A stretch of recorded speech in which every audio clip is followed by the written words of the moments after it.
Hello student, मेरा नाम मुकेश शांकला है। बांगड़ कॉलेज में अकाउंट एंड बिजनेस स्टडीज़ में असिस्टेंट प्रोफेसर हूँ। आज मेरी बीकॉम फाइनल स्टूडेंट के इनकम टैक्स सब्जेक्ट के लिए आज की पीपीटी है इनकम टैक्स इंट्रोडक्शन के ऊपर, जिसमें मैं आपको इनकम टैक्स क्या होता है और उसकी विशेषताएं और बेसिस ऑफ चार्जेस और computation of total income gross income के बारे में बताऊंगा। हेलो स्टूडेंट, मैं Mukesh Shankla, assistant professor accounting and business studies, government Bangar PG college से। बीकॉम फाइनल स्टूडेंट्स के लिए मेरी पीपीटी है आज की इनकम टैक्स के ऊपर। इनकम स्टूडेंट्स के लिए मेरी पीपीटी है आज की इनकम टैक्स के ऊपर की आय घटाने के बाद जो आय बचती है उस पर हम सरकार द्वारा निर्धारित दरों के हिसाब से टैक्स देते हैं। इस प्रकार हम कह सकते हैं कि इनकम टैक्स एक वार्षिक कर है जो प्रत्येक करदाता द्वारा वर्ष में कमाई गई कर योग्य आय पर दिया जाता है, जिसका निर्धारण सेंट्रल गवर्नमेंट द्वारा आयकर अधिनियम के अनुसार किया जाता है। कर योग्य आय में से एक कर मुक्त सीमा घटाने के बाद जो भी पैसा बचता है या आय बचती है उसके ऊपर हम निर्धारित दरों के हिसाब से आयकर लगाते हैं। जैसे कि अगर किसी व्यक्ति की आय 6,50,000 रुपये है तो वर्तमान दरों के हिसाब से 2.5 लाख तक कोई भी नहीं लगाया जाता है। आगे की 2.5 लाख की आय के ऊपर उसकी 5% टैक्स लगेगा और पीछे बचे हुए 1,50,000 पर 20% टैक्स लगाया जाएगा। करदाता कई प्रकार के होते हैं, जैसे एक व्यक्ति, फर्म, हिंदू और बाजित परिवार, व्यक्ति, कंपनियों के समुदाय, व्यक्तियों के समुदाय, सहकारी समिति आदि। अब होता है आयकर किसे देना होता है, हु इज लाइबल टू पे इनकम टैक्स। प्रत्येक ऐसे व्यक्ति को जिसकी गत वित्तीय वर्ष की कर योग्य आय कर मुक्त सीमा से अधिक हो, चालू वित्तीय वर्ष में लागू दरों से आयकर देना होता है। इसमें हम देखेंगे कि काफ़ी सारे वर्ड यूज हुए हैं जिनको हम आगे बताएंगे, जैसे व्यक्तिगत वित्तीय वर्ष, कर योग्य कर मुक्त सीमा, चालू वित्तीय वर्ष और दरें।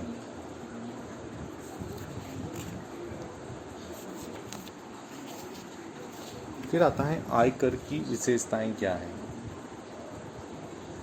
जिसमें कैरेक्टरिस्टिक्स ऑफ इनकम टैक्स, जिसमें फर्स्ट पॉइंट है डायरेक्ट टैक्स। आयकर एक प्रत्यक्ष कर है। प्रत्यक्ष से तात्पर्य हमारा ये होता है कि जिसका भार उस व्यक्ति पर पड़ता है जो उसे चुकाता है, यानी कि वह व्यक्ति जो आयकर चुकाने के लिए दायी होता है वही इसका भुगतान करता है।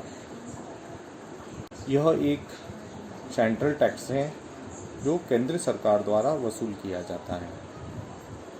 Third point, tax on total income.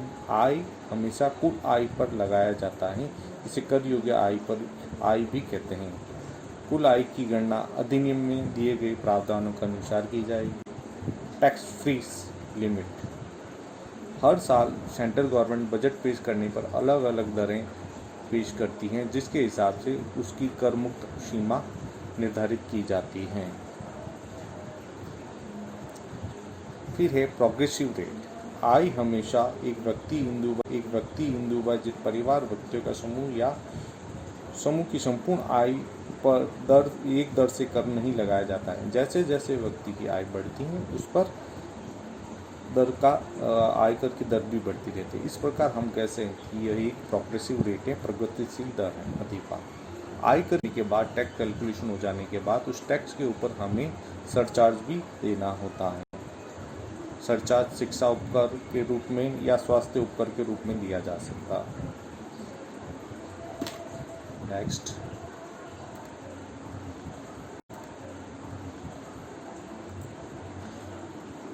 Basis of charging of income tax, आयकर लगाने के कौन से आधार हैं। पहला है आयकर, आय पर एक वार्षिक कर है। हमेशा गत वर्ष की आय पर अगले कर निर्धारण वर्ष में उस वर्ष के लिए प्रस्तावित आयकर की दरों के हिसाब से लगाया जाता है। थर्ड पॉइंट, आयकर की दरें वित्त अधिनियम द्वारा प्रत्येक वर्ष निश्चित की जाती हैं। फोर्थ पॉइंट, आयकर अधिनियम की धारा सेक्शन 2 सब सेक्शन 31 में वर्णित प्रत्येक व्यक्ति पर कर लगाया जाता है, यानी कि वह व्यक्ति जिसकी कर योग्य आय कर मुक्त सीमा से अधिक है उसे आयकर देना होगा। आयकर अधिनियम में वर्णित प्रावधानों के अनुसार गणना की गई प्रत्येक व्यक्ति की कुल आय पर आयकर लगाया जाता है। 6 पॉइंट, आयकर अधिनियम के प्रावधानों के अधीन आयकर आय के स्रोत के स्थान पर काटा जाता है या अग्रिम रूप में भी चुकाया जाता है, यानी कि अगर आप कहीं सर्विस कर रहे हैं तो वहाँ पर आपकी जो भी सैलरी होगी उसमें साल भर की एस्टिमेटेड आय कैलकुलेट करने के बाद जो भी मंथली आपका TDS आता है वह आपकी सैलरी में से काट लिया जाएगा, वह TDS कहलाएगा, टैक्स डिडक्शन एट सोर्स। फिर है आयकर कैसे लगाते हैं। आयकर किसी भी व्यक्ति की कर योग्य आय गणना करने के लिए इनकम को 4 भागों में बांटा गया है। पहला इनकम फ्रॉम सैलरी, दूसरा इनकम फ्रॉम हाउस प्रॉपर्टी, तीसरा income from business and profession, चौथा कैपिटल गेन और पांचवा इनकम फ्रॉम अदर सोर्स। इन पांचों हेडों के अंदर जो भी आय होती है उनकी हम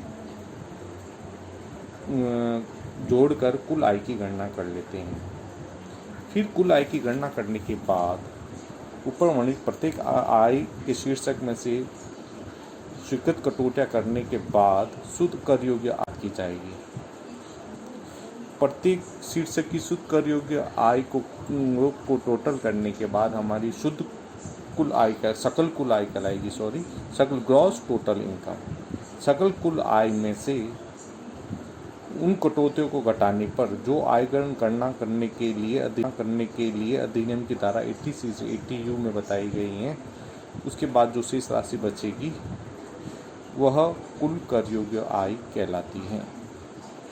तत्पश्चात हम कर योग्य आय पर उस साल की भी प्रस्तावित दरों के हिसाब से इनकम के ऊपर टैक्स कैलकुलेट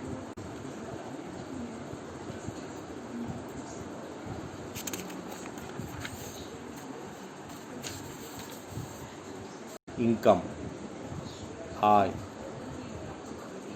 जो भी आयकर लगाया जाता है वह हमारे द्वारा कमाई गई आय पर लगाया जाता है। इसलिए आय क्या होती है इसके बारे में जानना जरूरी है। यह सब बहुत महत्वपूर्ण है। आय की परिभाषा आयकर अधिनियम में हालांकि आय के संबंध में कोई परिभाषा नहीं दी गई है, केवल यह दिया गया है कि आय में क्या क्या शामिल है। उसके अंदर लाभ, लाभांश, पुण्यात और धार्मिक उद्देश्यों के लिए स्थापित ट्रस्ट और संस्था को दिए गई स्वेच्छा से प्राप्त चंदे से आय, कर्मचारियों को जो अनुलाभ मिलता है वो पूंजीला धन जो व्यापार अथवा पैसे शीर्षक में कर योग्य हैं, लॉटरी, आकस्मिक आय वगैरह एक्सेट्रा काफ़ी चीज़ें हैं जो आय में सम्मिलित की गई हैं, जिसके बारे में आप बुक में देखेंगे तो आपको पता चलेगा।